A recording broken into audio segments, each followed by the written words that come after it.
ভয়ঙ্কর বিপদে পড়েছেন আরামবাগ টিভির শফিকুল ইসলাম। শফিকুল ইসলামের ব্যাংক অ্যাকাউন্ট ফ্রিজ করে দেওয়া হয়েছে এবং তার বিরুদ্ধে গম্ভীর অভিযোগও করা হয়েছে।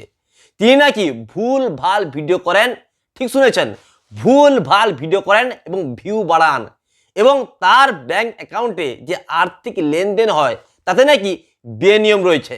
ওই কারণে তার ব্যাংক অ্যাকাউন্ট ফ্রিজ করে দেওয়া হয়েছে পুলিশের পক্ষ থেকে। এরপর শফিকুল ইসলাম হাইকোর্টের দ্বারস্থ হন। সেখানে গিয়ে তিনি আবেদন করেন যাতে তার ব্যাংক অ্যাকাউন্টটি আবারও খুলে দেওয়া হয়। আজ মঙ্গলবার শফিকুল ইসলামের মামলাটি হাইকোর্টে ওঠে। হাইকোর্টের বিচারপতি এই মামলাটি শোনার পর কোনো রায় প্রদান করেননি। অর্থাৎ শফিকুল ইসলামের যে ব্যাংক অ্যাকাউন্টটি ফ্রিজ করে দেওয়া হয়েছে সেই অ্যাকাউন্টটি খোলার জন্য হাইকোর্টের বিচারপতি কোনো রায় প্রদান করেননি। তিনি এই মামলাটি বিস্তারিত শোনার জন্য পরবর্তী ডেট দিয়েছেন। সম্ভবত শুক্রবার কিংবা সোমবার এই মামলার পুনরায় শুনানি হবে।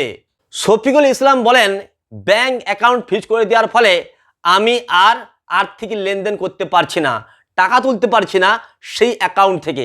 এমনকি ইউটিউব থেকে যে আর্নিংসটা হয় সেই টাকাটা ঢুকছে না আমার ব্যাংক অ্যাকাউন্টে। সুতরাং আর্থিক লেনদেন বন্ধ হয়ে গেছে, টাকা পাচ্ছি না, আমার সংসার চালাতে খুবই কষ্ট হচ্ছে। কিন্তু আমার যে আত্মীয় স্বজন রয়েছে তাদের সাহায্য নিয়ে আমি সংসার চালাচ্ছি। যখন শফিকুল ইসলামের সাবস্ক্রাইবাররা এবং ফলোয়ার্সরা জানতে পারে যে শফিকুল ইসলামের ব্যাংক অ্যাকাউন্ট ফ্রিজ করে দিয়েছে পুলিশ, তখন তার ফলোয়ার্সরা এবং সাবস্ক্রাইবাররা আবেদন করেন, বলেন যে শফিকুল ইসলাম বাবু, আপনি আপনার ব্যাংক অ্যাকাউন্ট দিন, আমরা আপনাকে আর্থিক সাহায্য করব, আমরা আপনার পাশে দাঁড়াবো। তখন শফিকুল ইসলাম বলেন, আপনারা যে আমার পাশে রয়েছেন, আপনারা যে আমাকে নিয়ে এতটা উদ্বিগ্ন, এর জন্য আমি অত্যন্ত খুশি।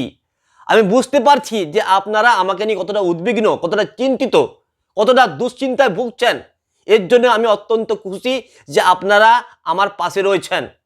এবং শফিকুল ইসলাম বলেন যে যদি আমার খুব প্রয়োজন হয়, যদি আমি অর্থ সংকটে পড়ে যাই, আমার কাছে কোনো রাগ ঢাক নেই, আমি আপনাদের কাছে আবেদন করব টাকার জন্য, আমি আপনাদের কাছে আবেদন করব সাহায্যের জন্য, আমি আপনাদের কাছে আবেদন করব আমাকে আর্থিকভাবে সাহায্য করার জন্য। কিন্তু এখন আমার সাহায্যের প্রয়োজন নেই, আমি সংসার চালিয়ে নেব।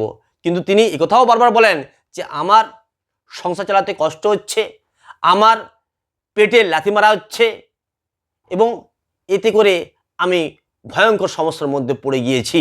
শফিকুল ইসলাম বলেন যে হাইকোর্টের উপর আমার পূর্ণ আস্থা রয়েছে এবং আমি দেখতে চাই যে কতদিন এই কেসটা চলে, আমি এর শেষ দেখতে চাই। কারণ আমি কোনোরূপ নয় ছয় করিনি, আমার যে আর্থিক লেনদেন রয়েছে ব্যাংক অ্যাকাউন্টে সেখানে কোনো কারচুপি নেই। বন্ধুরা, আপনারা কি শফিকুল ইসলামকে ভালোবাসেন? তাহলে অবশ্যই কমেন্ট বক্সে লিখে জানাবেন।